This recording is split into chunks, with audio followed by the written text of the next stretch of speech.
Hey guys, this is the Everyday Ministry Podcast. Before we get into the episode wrapping up the ministry positions, I first wanted to make a comment and say that though this episode is wrapping up the different positions that we talked about, we do have one more episode that's going to come out in this series, but due to scheduling conflicts, we were not able to schedule it in time. But that will be the next episode, and in that episode, we will be discussing the relationship between the church and the pastor's wife. And so super excited to have Daniel Im and his wife be guests on that episode as we have that discussion. But also, before we get into the podcast today, just wanted to announce the winner of the Amazon gift card drawing that we spoke of in the last episode. And to enter that gift card drawing, the people had to like that current episodes on Facebook, as well as go to iTunes and rate and review the podcast. And for no further ado, we have Drew Rue 06. That's the iTunes name. And Drew, if you would, message one of us or on the Everyday Ministry Podcast page to receive the email for that gift card. We hope that in the future we're able to do more drawings like this. And in the meantime, we would be more than happy if you would like and review the Facebook page as well as iTunes. This helps us get the word out there of the podcast itself. Thank you so much. Welcome to the Everyday Ministry Podcast, where ministers get together to discuss everyday ministry.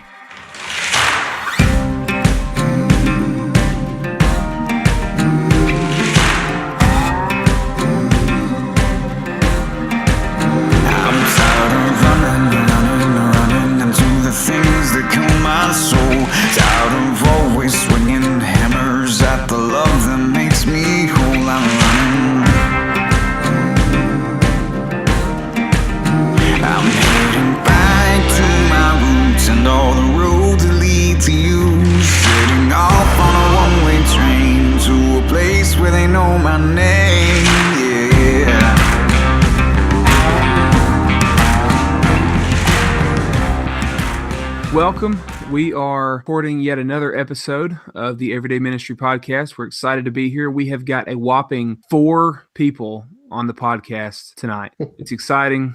It's exhilarating. We're pumped. Can't wait to see what happens. Can't wait to see how much editing James has to do at the end of this whole thing. You sound really pumped when you say it that way. I am so pumped. I am truly curious to see how this is going to play out. So it's going to be fun. But guys, I hope that you are all doing well. I'm doing pretty good, hoping that my ministry will continue to grow in the way that I think that it is headed. We got some good stuff going on right now in the life of our ministry. Lots of opportunities to train some leaders. We got summer camp coming up with our youth group. We're going off to Gatlinburg, join another local youth group for that trip. So that's exciting. I'm pumped about that. It's coming up really fast. We just did our first fundraiser at our church, and I am not a fan of fundraisers, but this one actually went really, really well. It's amazing how different you can feel about a fundraiser when you have solid help. So I had tremendous help from our leaders, and that just was a great thing. So anyway, that's kind of what's going on with me. How about you guys? What's up with y'all? Hey man, I'm doing good right now. I'm currently rating your podcast on iTunes. Sorry, I'm giving you a 5-star review, man. So I know you're 5 doing stars. crazy. So are you doing that just to win the $20 or? I mean, I'm doing it just because I love the podcast. Yeah, that's right. But other than that, hey, this is Chris, by the way. Everything's good with me. Well, I see that you're not in your daughter's room this time. So I'm not in my daughter's room. I'm on the couch. I don't even remember why I was in my daughter's room last time. But she was sick or something. yeah, she was sick. And she was sleeping on the couch. And now I'm sitting on the couch and she's sleeping in the room. So yeah, my wife just yelled at me from, told me the answer from like 2 rooms away.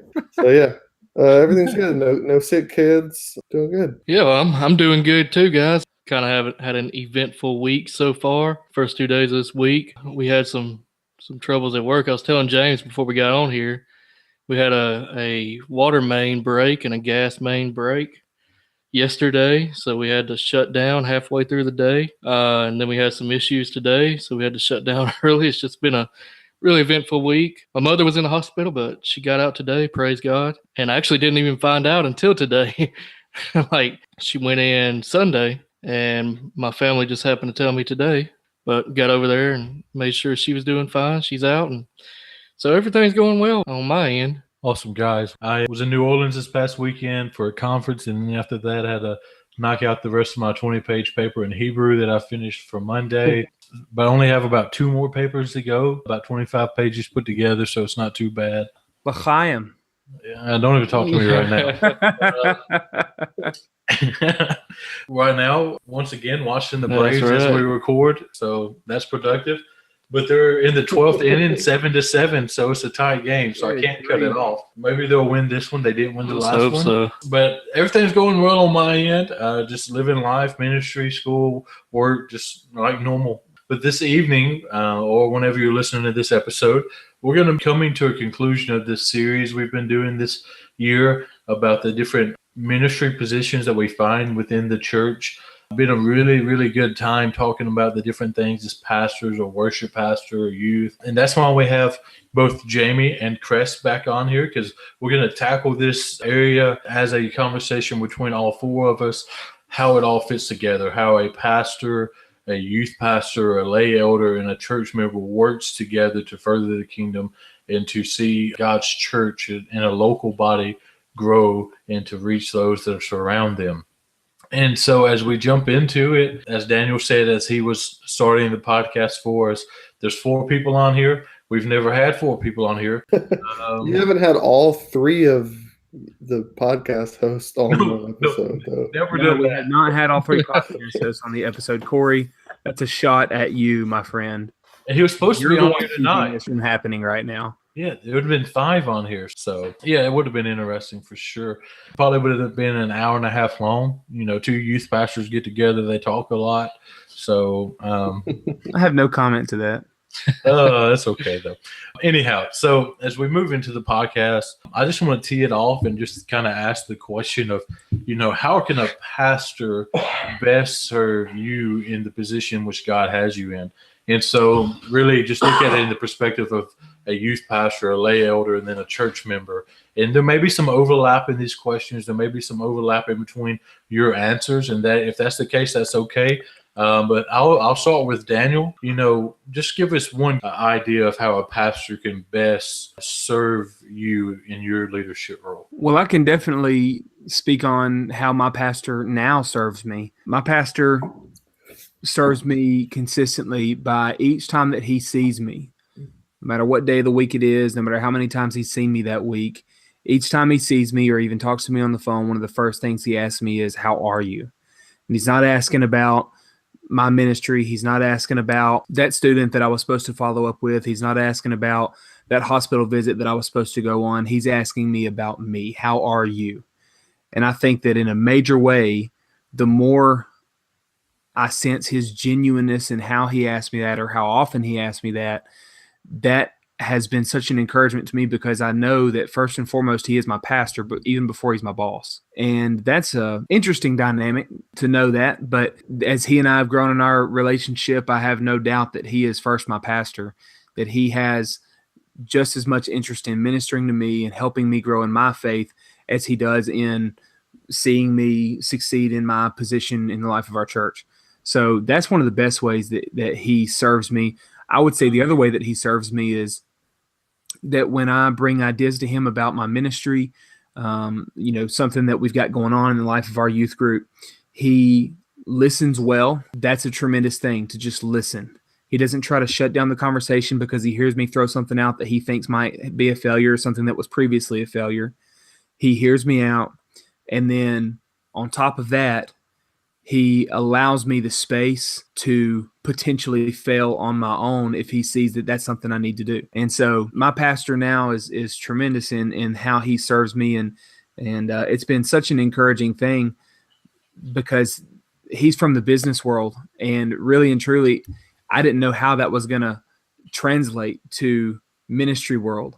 But I can definitely tell you that he has been a tremendous leader for me, someone I've already learned so much from, even just in the year that I've been here. And so the best way that a pastor can serve their youth pastor is be their pastor first before you're their boss, and listen well and allow them room to fail when they need to. Awesome.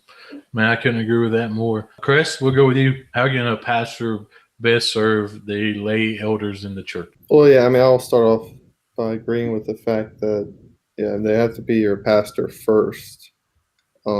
So I guess I'll let Jamie talk a little bit more about that. But, you know, that's always what you look for in someone, is that they are, in fact, your pastor. And second to that, I mean, I think that just being there I mean, I guess along the lines of what you were just saying, is that being encouraging, being supportive of my ideas, listening to my ideas, taking them, you know, valuing what I can, in a sense, bring to the table, and then kind of guiding and, you know, making it work, or, you know, and in that kind of sense of, we're not rudderless, but like, maybe I have all these ideas, or I have these things I want to do, and he has the wisdom and the leadership and the experience to kind of help shape that into what it can be or what it should be. So not just telling me what to do all the time, but especially, I mean, specifically at the church that I came into in my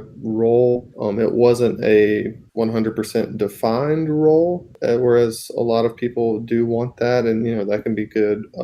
But my pastor kind of brought me in and was just like, well, we're not going to make you this, that, or the other. We're going to see, you know, where you fit and what you can bring and what you can do. And then we're going to, you know, work with it is probably a bad word to use, but, you know, we're like, if God has called you here, he has what he wants for you to do, and we're going to see like how that works out, kind of thing. So I think from the very beginning, that's been our relationship. Almost utilize your talents and giftings to best serve the church. Yeah, exactly. Okay, awesome. Well, this is where it may get awkward, but Jamie, as your pastor, you can sit here and tell me how I've messed up everything.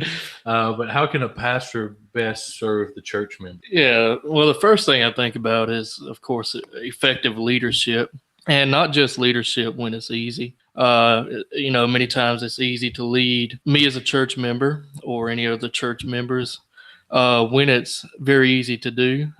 But sometimes there are times when you have to point out areas in a church member's life, or just in their overall, whatever it may be. I'm not really sure what to say, but just really point out some of the things that can be tough. For example, in my life, as you are my pastor, you've helped to lead me in ways that many times have been uncomfortable. I've expressed to you my calling to one day, of course, leadership now, but maybe possibly pastor one day myself. And you've helped to push me in cultivating that.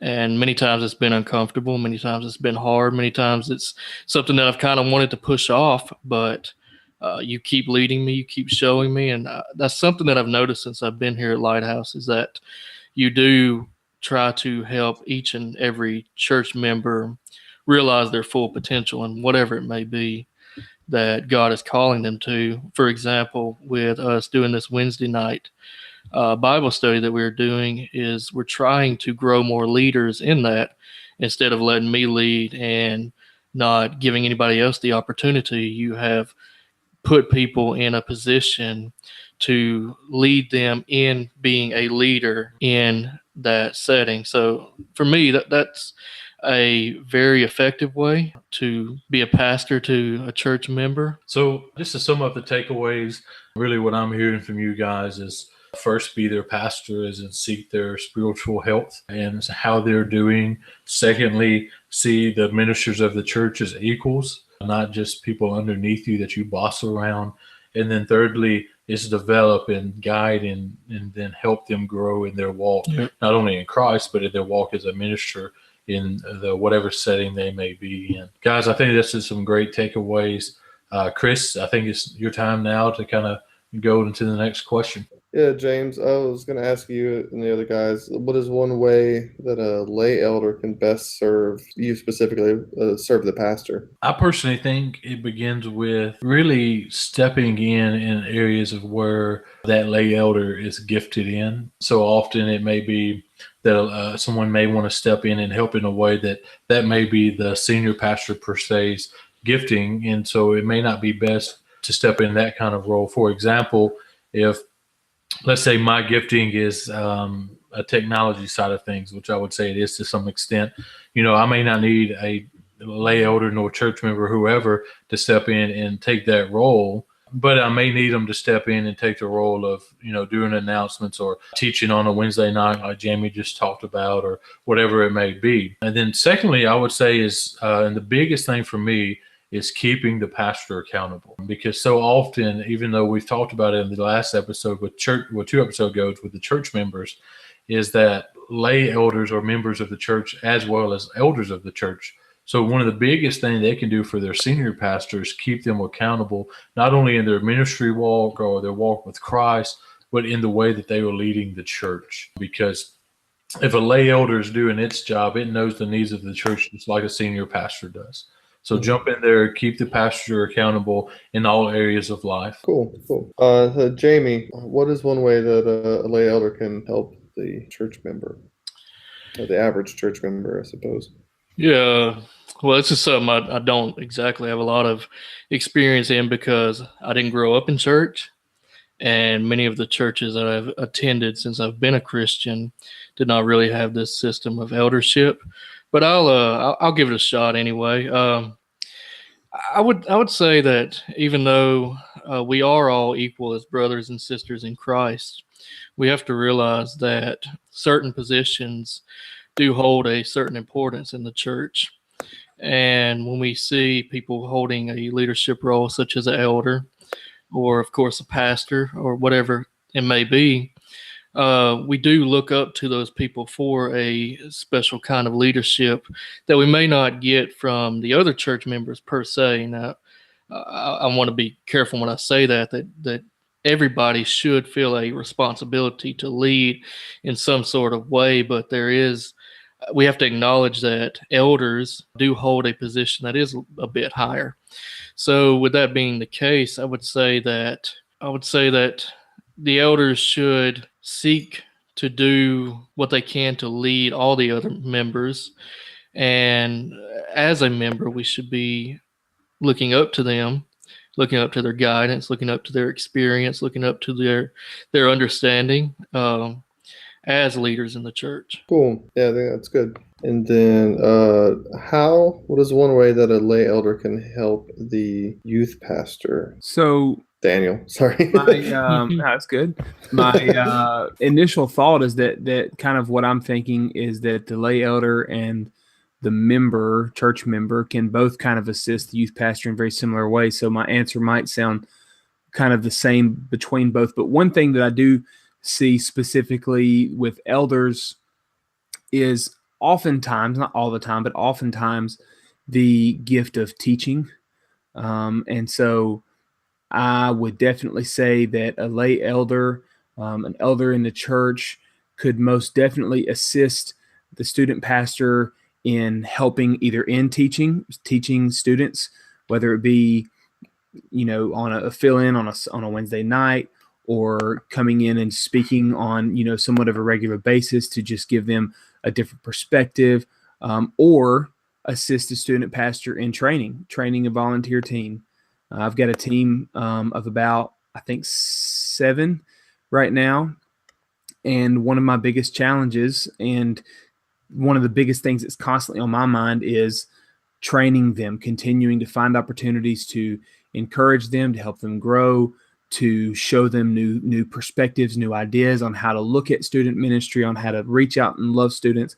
And so I think that one big thing that an elder could definitely do is assist in that training effort and helping the student pastor grow in his knowledge and wisdom of how to train as well. Because, most student pastors these days, I would say the majority are probably younger in ministry. That's not all. I know lots of guys who are lifelong student pastors, but the majority are probably younger in ministry, and therefore an elder can come along that student pastor and help him in those areas of ministry, in learning how to train, in growing in his or her knowledge of the word, and so on and so forth. So that's kind of what I would say would be the best way from my perspective that an elder could assist a student minister, is just by coming along, being a teacher, and also teaching him maybe in the area of training and equipping others in the area of discipleship ultimately. Yeah, it's good. So I guess I'll summarize that real quick. So in terms of helping a youth pastor, it would be helping come alongside the youth pastor to train and lead him and the students. And in terms of church members, basically being a pastor and a fellow member alongside those members. And then I have no idea what James said. James James wanted someone else there. I think the main thing that I caught from what he said was the lay elder helping keep the lead pastor accountable and being there, I guess, as an encouragement and help for him. Is that right? Yeah, sounds good. Yeah, definitely. From my perspective, yes. All right, so we hear from the pastor, the lay elder, and I guess the most natural progression would now be the youth pastor. So Daniel, if you would take it over from here, man. Yeah, okay. So I want to ask Jamie first, just to switch it up a little bit. Jamie, what is one way that a youth pastor can best serve the member of the church? Oh, well, let's see. Good luck, since we don't have a youth or youth pastor at our church. Well, I'm going to look at it from my perspective. Well, as a father, and we have a 2-year-old daughter, so we haven't reached the point where we have really thought about this area of church life. But looking into the future, and what I would like to see from a youth pastor is to come alongside us as parents in raising our daughter and our next daughter, and that we're about to welcome here in a few months. Hey. Yep, we're excited. But just coming alongside us as parents and helping lead our daughter in her spiritual life. And I say it that way for a specific reason, because many people in the church that I've recognized over the last few years is that they want the youth pastor to do all the work of leading their children's spiritual life. And Preach it. Exactly. So I wanted to say it that way because, yes, the youth pastor does hold a very important role. They're actually pastors. So they are important, but we have to realize that it starts at home. And so we begin the process at home, and then allow the youth pastor to come alongside us and lead our daughter or lead our son, whoever it may be, as a church member. And yeah, I mean, I would say that's the most important part, is coming alongside us as parents in the church. Awesome. Yeah, and that's something that I have struggled with a lot in the earlier years of my ministry. This is actually my 10th year of student ministry. And in the first, unfortunately, probably the first half of my ministry, I definitely battled against parents, and I did not assist them. I did not partner with them. I did not come alongside them in the way that I should have. And that was something that I just was immature, for lack of a better way of putting it. I was just immature. And I thought, parents, just look, I know what's best for your kids. Get out of my way. Bring your kids into the church and just let me have them. I'll fix them. That was just a terrible, terrible, terrible way of looking at it. And so since the Lord has changed me and helped me to mature, I love partnering with parents now. Not every parent is easy, but I do really enjoy getting to partner with parents now, because not only when you partner with them do you get a deeper look into their child's life, but you also get to celebrate the things that happen in their child's life with them, because together you've been pouring into their kid, and together you've been discipling, and together you've been able to see that growth in that child's life and ultimately in that family's life. And so that's a really exciting thing. And I think exactly what you said is just what I would encourage any youth pastor to learn as early as possible, that partnering with the parents is key. So I appreciate you saying that. James, how about you, man? I think the best way a youth pastor can aid a pastor, and I guess this is coming from my own failures, is when I was a youth pastor, stepping into the role of a pastor is understanding that even though you're a youth pastor, even though you're a pastor of youth, as Jamie touched on and you just explained, your role is to pastor more than just youth. You're supposed to step up and to help the pastor in all areas of the church life, but especially in the parents' life of the children. And I'm not going to talk too much on it because I think Jamie and yourself took care of that one pretty well. And then secondly, it sounds very similar to what I told Chris about the lay elders, is to keep your pastor accountable. I hear too many situations in too many places where youth pastors sit back and let the pastors, not give any insight of what's going on in the church's life or the pastor's spiritual life. If that church hired you as a youth pastor, they hired you as a pastor of their church.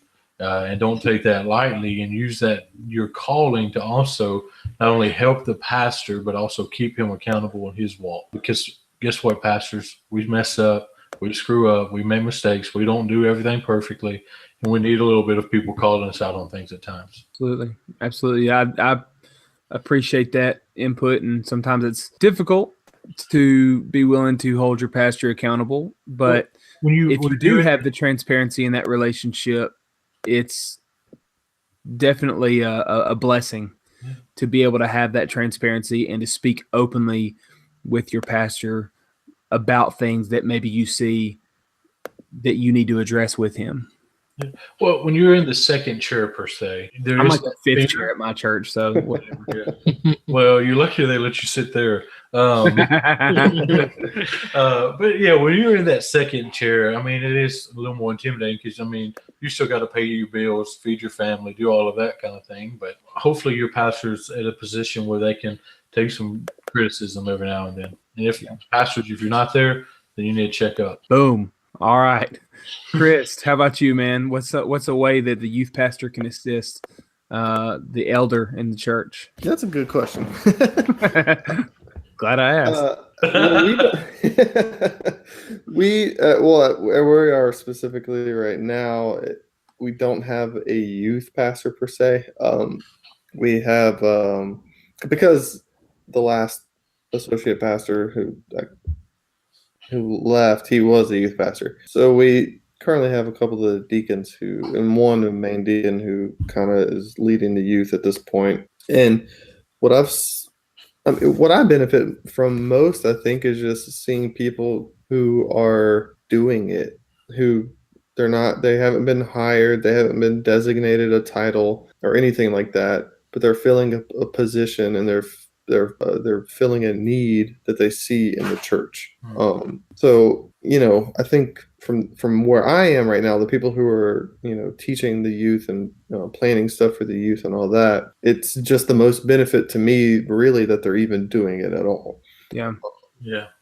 But I mean, I think in terms of, just the back and forth relationships that we have in terms of leading and discipling and that kind of stuff, it's just encouraging to be with other men who actually have a heart for those things and to learn from them and to grow together. But, I'm speaking from limited experience. Yeah.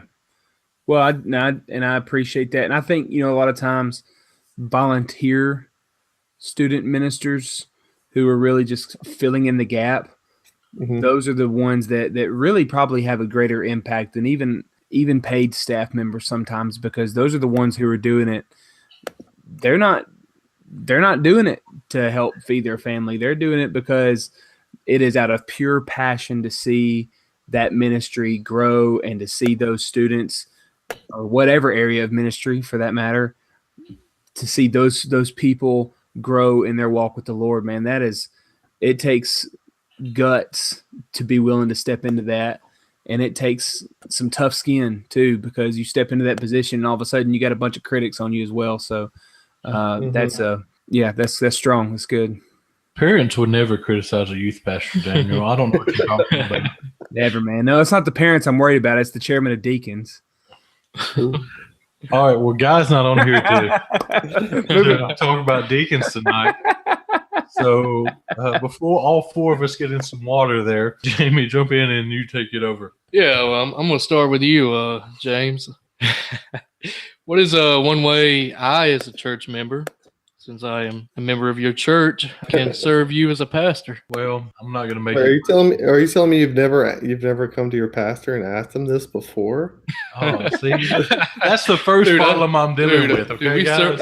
we serve you at least once every 2 weeks when we bring you over to have something for dinner. Yeah, but if I cooked the week before, then does that really count? Yeah, I guess it cancels out, I'm going to look at it in two perspectives. I'm going to look at first the actual how you affect the pastor, and then how you affect the church. And I know we kind of talked about this in 2 episodes ago, but just kind of relive it. First and foremost, as Jamie jokingly said last time, show up to church on time, ready for worship. That's a big deal, not only because we deal with it personally, but because I think it's a big deal in churches all over. But mainly, the way you can best serve your church, your pastor, is being exactly what this podcast is about, an everyday minister. Serving your Lord and Savior each and every day of your life by going out and making disciples, by sharing the gospel with people in the life that you live outside of the church, and then hopefully in the end, bringing people to church with you as they've come to know Christ or as God's working in their life. And the second thing, and this may seem like it doesn't help the pastor, but I promise you it does more than anything else, is build relationships with the other members of your church. Build those relationships, get to know one another, help one another, build one another up. Because I think if all three of us ministers represented here, pastors represented here, you have myself and Daniel, which are bivocational pastors, and then you got Chris, which is a lay elder in the church, lay pastor of the church. Sometimes life is hard for us as well. We get busy, difficult things happen. And sometimes the pastor can't step in and minister like he needs to. So if you build those relationships with the other people in the church, maybe as a church member, you could step into that role and help minister with one another, but not necessarily the pastor has to or is able to. Not that we're lazy and we just want to sit at home, but that sometimes life is busy for us as well. And the third thing, the most simple thing you can do for your pastor is pray for them. I know that seems crazy, but pray for them as they prepare to preach on Sunday mornings. Pray for them as they minister to those around them. And then the same answer I gave about every other position tonight is keep your pastor accountable. And I know that seems like something I'm pushing real heavily, but lately, I'm not saying it's not always been like this, but lately we've seen too many men that are under the role of a pastor fall in moral failures or in educational failures of, plagiarism and things of that nature, or taking sermons and things of that nature. So just keep your pastor accountable as well. And I pray and hope that those listeners out there that may be church members, that you have a pastor that can receive a little bit of criticism, but also receive some accountability and love. And then when I say that, love your pastor. Too many pastors leave too quickly. And a lot of time it's because they don't have any support in the church that are vocal. Now, there's other things that lead to the pastors leaving too quickly. But for a church to really be what it's called to be, you have to have elders and pastors that are stepping up and leading. And you can't truly lead a church if you have one leaving every year and a half. So love your pastor, pray for him, keep him accountable, and serve him in the role of building relationships with not only him, but the other church members. Yeah, that's good stuff. A couple of things I want to hit on really quickly that you mentioned that I thought were really good. Probably the first one be as a church member, growing relationships with other people within the church. I know, that can be really difficult at times. We've seen that in our church personally, but I think it's a great way, not just to help the pastor, but I think it's just good for the overall health of the church. If we grow relationships past a surface level where we're actually understanding other people and getting, involved in their life and understanding their difficulties, understanding where they need help and where they need guidance. So I believe that's huge just in the overall health of a church, as well as helping a pastor, as well as accountability, which as a church member can be tough at times. I know that many churches I've been in, sometimes you see the pastor as elevated above yourself, and they're almost untouchable. I guess you get that feeling sometimes. Maybe even on a TV screen, far away.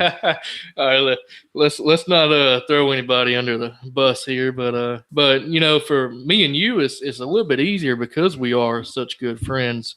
But I know that for a church member that may not have that relationship with the pastor, that can be difficult, but we need to do our part in holding a pastor accountable and lifting him up when he is down. And I'm a perfect pastor. No accountability needed here. Daniel's a perfect youth pastor. He don't need that either. So. That's right. Ain't that right, Daniel? I ain't saying that. All right. Moving on. Chris, so what is one way a church member can best serve a lay elder? Yeah, I agree with James, and that I think it applies to everyone. Really, is first of all starting off with prayer. Praying for your elders is a big deal. And I would say that along with all the other things is that just a willingness to serve and a willingness to, I guess, kind of how I was talking about at our church where we had the position that wasn't filled by anyone, but someone kind of took it upon themselves to fill it. That there's many areas in the church that oftentimes gets put on pastors and elders because they have a title, but members, we're all part of the same body. We're feet, we're hands, we're all meant to do certain different things.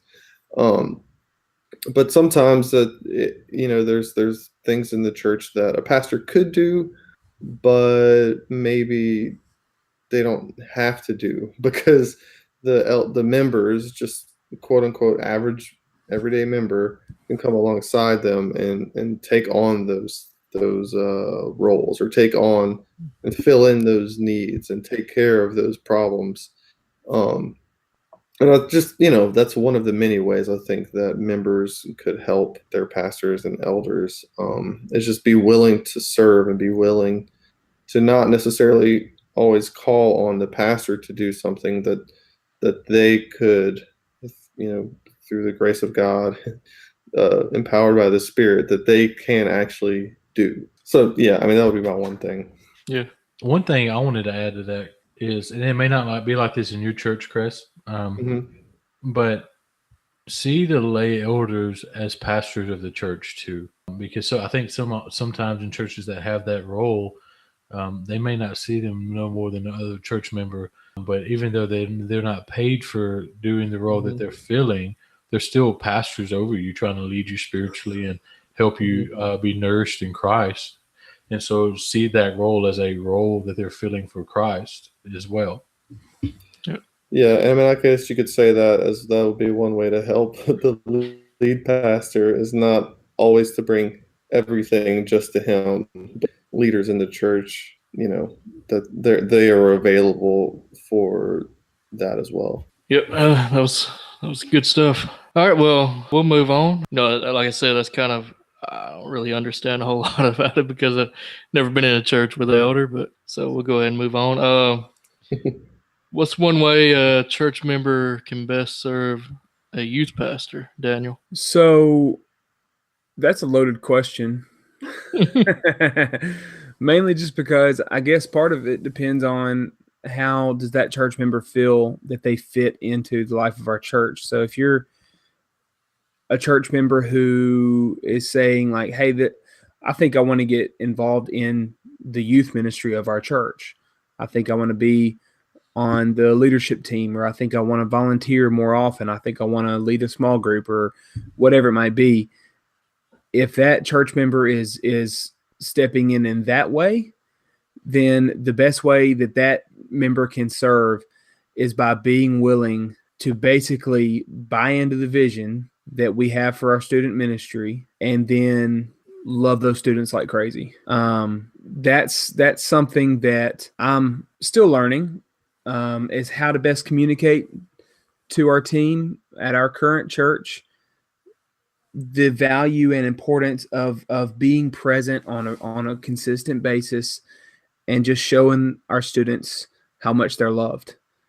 So that's one way I would say that a church member can assist and can help. Now that's, like I said, if that church member feels like they are being led by the Lord to come and really be a part of that ministry. If this is going to be, hey, this is where I'm focused in the life of our church, I'm focused on student ministry. If that church member does not necessarily feel focused on student ministry, the best thing that I would say a church member could do to assist the student pastor is still just love those students.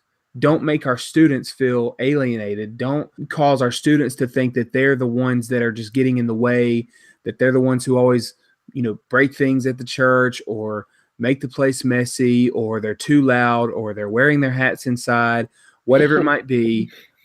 Love our students first. There's time to discipline. There's time to teach them to be clean. There's time to teach them to honor the Lord when you walk into the Lord's house. I get that. I'm not trying to downplay that, but show them that you love them first.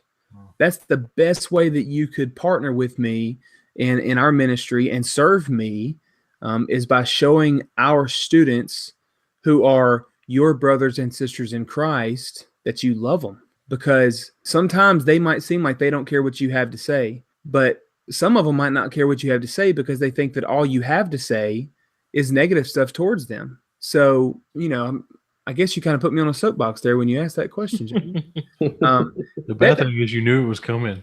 Like I did.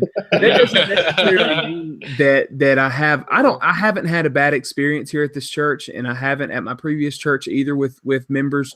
Like as a whole, of course, there's always, some, but for the most part, I just know the nightmare that it can be when church members are more concerned about the petty things that go on in the life of the church. And so the greatest way you can serve, the greatest way you can partner is show our students that they are loved and that you are excited for them to be a part of the life of our church.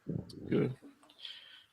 Yeah, I think that's good. And, one of the great things about the body of Christ is being able to put away these cultural ideas of, older people are supposed to hate the younger generation or whatever have you, and we can just worship together and we can lead and we can help each other, mold each other and grow each other, no matter our age group, no matter our ethnicity, no matter our whatever have you. I just think that's wonderful, and we just need to seek to love all members, and especially the youth, because I know for the older generation that can sometimes be a difficult task as we see change happening. But that's good points. Yeah. Hey, and I will add this too real quick. We've got a men's ministry that at our church, they meet every Sunday night. And we've got a gentleman in our church named Bill, who he's kind of the main one in charge of this men's ministry. Bill is middle age, and he leads this men's ministry who has guys who are in their mid-20s all the way up to guys who are in their 70s and 80s in this men's group that meet. And he approached me a few weeks back and told me that the men's ministry had decided together that they wanted to seek opportunities to pour into our teenage guys, to build relationships, to mentor, to disciple, and just find opportunities to get together with them, whether it be camping, fishing, getting outside of the church walls, going and doing a mission project, whatever it might be, to build those relationships. And man, I can't tell you how much that spoke to my heart that they talked together. I wasn't even in the picture when they talked about this, about the opportunity that they had to pour into our teenage guys and seek out ways to mentor and disciple them. That's how you partner. Because this was a group of men who said, like I said, all ages, they decided together, this is what we need to be doing. We've got to be about pouring into the next generation. And that's exactly what those guys are partnering with our team and our ministry in seeking opportunities to do. And they're trying to think outside the box, and I appreciate that. It's not easy to think outside the box, but I think that as they continue to seek to look for ideas and find new ways to spend time with our guys, I do think it's going to pay off. So that's something that's going on in our current context as we speak. So I just thought I'd add that in there as well. Well, guys, I've thoroughly enjoyed the conversation. And at the end, after the plug of the week, we're going to have a time for you to add anything maybe you want to add to the conversation as a whole. But as we come to an end to the podcast, really you want to just take an opportunity and just have a plug of the week. Obviously, it may be an array of ministry positions, or it could just be a resource in general. But the one I want to recommend, I'll start with myself, and then after that, I'll go to Daniel. And so you can be ready. Recommend yourself? No, I'm not going to recommend. That would be a horrible recommendation. You can ask Jamie. But anyway, I'm going to recommend the Everyday Ministry podcast. I'm going to recommend that you go to Lighthouse Community Church and look up the sermons by James White. No, don't do any of those things except for the podcast one. But if you're listening to this, probably already are. The recommendation I have is it's called Scriptural Journals. It's by Crossway ESV. And what it is, and I'm going to show the guys so they can see it. It's one? I said, "Ooh, you got one." I've only seen them on the internet. Yes, I have a set of the New Testament ones. And so what it is it's all of the New Testament books of the Bible in individual paperback books that on the left side of the page, it has the scripture, and on the right side, it has a completely blank page for journaling. And the reason I want to recommend this is as a pastor. Now, your pastor may not do this, so it may be harder for you. But like right now, I'm preaching through the entire book of John. We're only 4 chapters in. So, you could grab one of these just for the book of John. You could have it and take notes as I preach through it, or your pastor preached through whatever book. And you could have notes prepared as he's preaching through this. And then outside of that, it'd be good for your own personal journey through Scripture itself. Fantastic resource. Now, I don't think it's on sale anymore. So it's probably going to cost about $100. I bought mine for $50 because I caught it on sale. Daniel, what's your recommendations? Dude. One recommendation, if any. I just discovered, so I've heard of him before, but I haven't ever listened to him until last night. Shai Lin. Fantastic. Dude. Fantastic. Is solid. I go through spurts where I enjoy Christian rap, and then I just kind of, for whatever reason, just don't desire to listen to it for a period of time. And I was in Greek class last night, and my Greek professor, who doesn't like music hardly at all, talked about Shai Lin because of how solid his theology is. And so I was just like, okay, well, I'll listen to this guy. And so I downloaded his music last night, and pretty sure I listened to, I don't know, almost a full album in one night. And this morning woke up and went and looked up the lyrics to the songs just so I could listen and read them at the same time. Shai Lin, if you want to grow in your understanding of the word and grow in your theology on different doctrinal points, go listen to Shai Lin. I'm telling you, this guy is very, very solid in his understanding and in the way that he communicates the truth of the word through his music. It is awesome. He calls it lyrical theology, and it is so awesome. It's great. This is for you, Daniel. You should also look up Beautiful Eulogy. They're on the same record company as them, and I love them. It's a group, and they're rap, but they're like one guy told me before, it's almost like Shane and Shane for theology rap, where they do a lot of live instruments and things of that nature, and they're fantastic too. But anyway.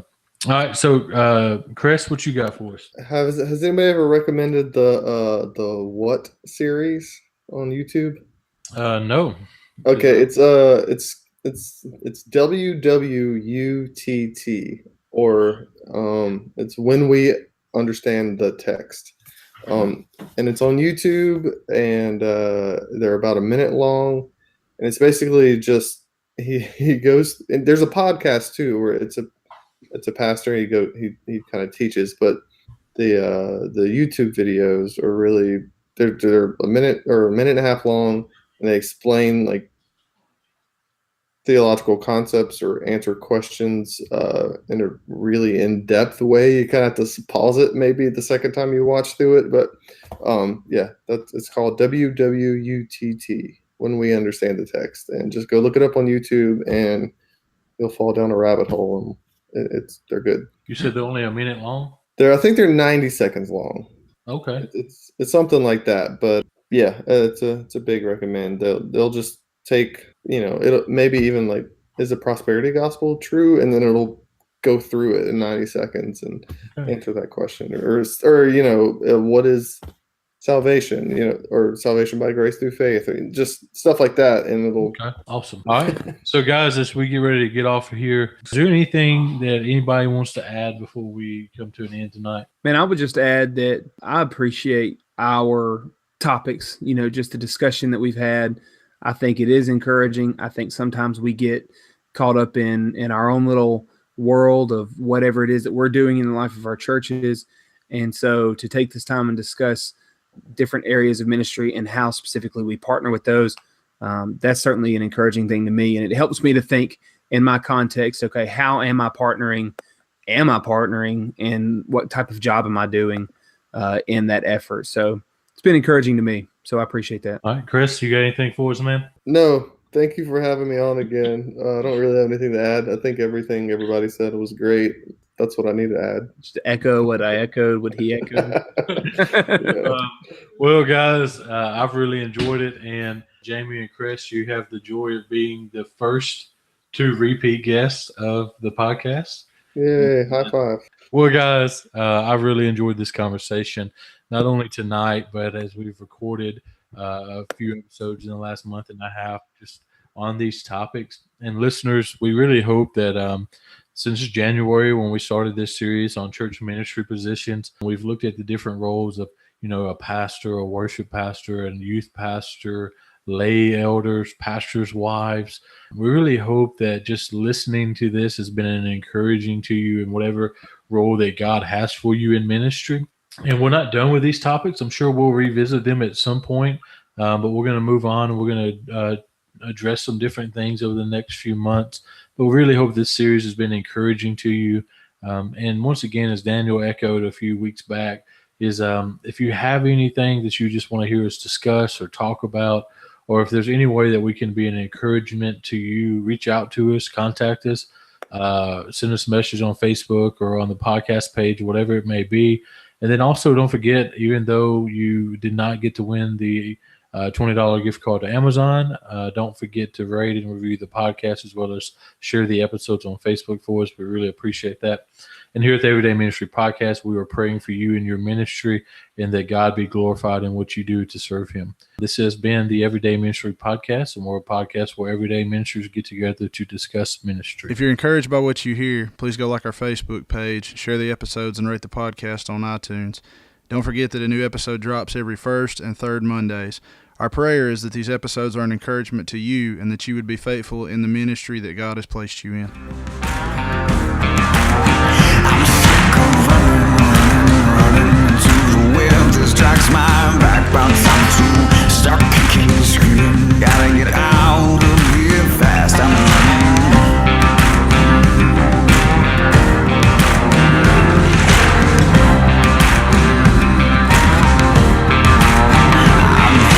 back to my roots and all the roads that lead to you. Setting off on a one-way train to a place where they know my name. Heading back to my roots and all the roads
setting off on a one-way train to a place where they know my heading back to my roots and all the way.